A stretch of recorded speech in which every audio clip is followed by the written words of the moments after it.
নমস্কার বন্ধুরা, সবাইকে চন্দ্রিমার স্বাদ কাহনে স্বাগত। আজকে আমি বানাচ্ছি পুরভরা বেগুন। পুরভরা বেগুন বানানোর জন্য লাগছে বেগুন। এই ধরনের বেগুন নিয়েছি আমি, যেগুলোকে এইভাবে আমি কেটে নিয়েছি। আর লাগছে পুর বানানোর জন্য শুকনো নারকোল। যে শুকনো নারকোল বাজারে কিনতে পাওয়া যায়, সেই শুকনো নারকোল আমি এতটা পরিমাণ নিয়ে নিয়েছি। তার জন্য আর লাগছে দুটো থেকে তিনটে শুকনো লঙ্কা। যে যতটা ঝাল খায় সে ততটা দেবে। তা আর নিয়েছি 4 থেকে 5 কোয়া আমি রসুন, আর নিয়েছি একটু ধনেপাতা। আর লাগবে আমার একটুখানি তিল, ধনে গুঁড়ো, জিরে লাগবে, আর আমচুর পাউডার। আমি আপনাদের পুরটা বানানো দেখাচ্ছি। গ্যাস জেলে দিয়েছি, কড়াইটা বসিয়ে দিয়েছি। এবার আমি পুরটা বানাবো। প্রথমে আমি দিয়ে দিচ্ছি শুকনো লঙ্কা। এই পুরটা বানাতে কিন্তু প্রথমে আমি মশলাগুলো অনলি রোস্ট করব, তার জন্য কোনো তেল দরকার নেই। প্রথমে দিয়ে দিচ্ছি শুকনো নারকেলগুলো, দিয়ে দিচ্ছি 1 চা চামচের মতন জিরে, দিচ্ছি তিল 1 চামচ তিল। এগুলোকে প্রথমে একটু নেড়ে নেব। এর সাথে দিচ্ছি আমি 3টে শুকনো লঙ্কা। এটা একটু গরম রোস্ট হয়ে গেলে তারপর আমি রসুনগুলো দেব। দিচ্ছি রসুন,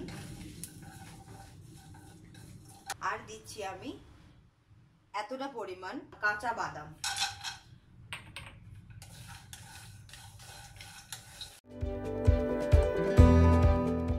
আর দিচ্ছি কিছুটা কারি পাতা। এটা অপশনাল, আপনাদের ভালো লাগলে আপনারা দিতে পারেন, না হলে স্কিপ করতে পারেন।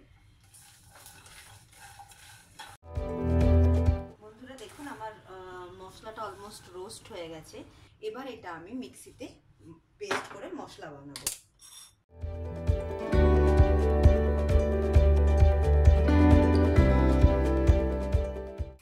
এই মশলার সাথে আমি অ্যাড করছি 1/2 চা চামচের মতন আমচুর পাউডার। আপনাদের কাছে যদি আমচুর পাউডার না থাকে আপনারা চাট মশলাও দিতে পারেন। আর নিচ্ছি 1 চামচ ধনে পাউডার, আর দেবো একটুখানি আমি ধনে পাতা দিয়ে আমি মশলাটা করে আপনাদেরকে দেখাচ্ছি। দেখুন, আমি এটা বানিয়ে নিয়েছি স্টাফিংটা কিন্তু একদম জল দিয়ে পেস্ট করে দেবেন না, জাস্ট এরকম হবে। ওই 1 চা চামচ বা 1 টেবিল চামচের মতন একটু জল দেবেন, আর ঠিক এইরকম দরদরা করবেন। আমি যখন পেস্ট করছিলাম তার মধ্যে আমি একটু হলুদ দিয়ে দিয়েছিলাম আর একটু নুন দিয়ে দিয়েছিলাম। আপনারা হলুদ আর নুনটা পরেও মেশাতে পারেন। এবার আমি কি করব, এক একটা বেগুনের মধ্যে আমি এই স্টাফিংগুলো ভরে দেবো। দেখুন, আমি এইভাবে ফাঁকা করে এইটাকে দিয়ে এই স্টাফিংগুলো আমি এর মধ্যে ভরে দিচ্ছি। এটা খুব সুস্বাদু রেসিপি। এটা ভাত বা রুটির সাথেও আপনারা খেতে পারেন।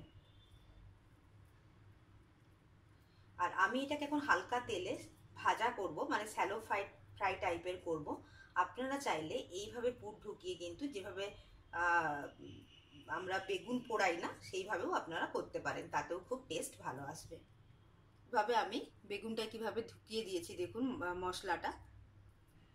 এইভাবে আমি বাদবাকি বেগুনগুলো করে দিচ্ছি।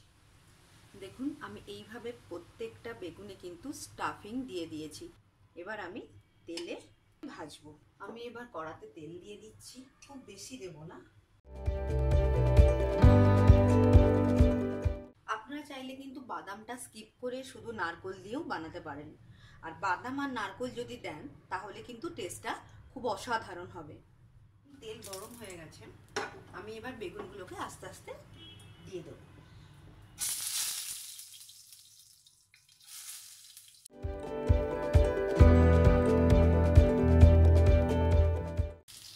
আপনারা চাইলে ঢাকা দিয়েও ভাজতে পারেন, কিন্তু সিমে করে দেবেন এবং খুব ধীরে ধীরে ভাজবেন।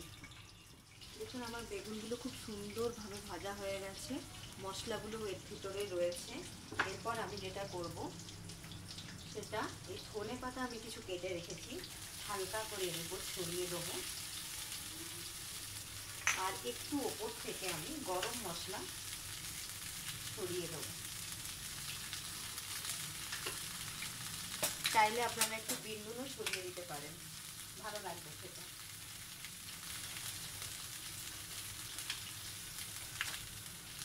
দিয়ে গ্যাসটাকে বন্ধ করে স্ট্যান্ডিং টাইমে রেখে দিন। 5-10 মিনিট এইভাবে রেখে দিন, তারপর আমি পরিবেশন করে আপনাদের দেখাচ্ছি।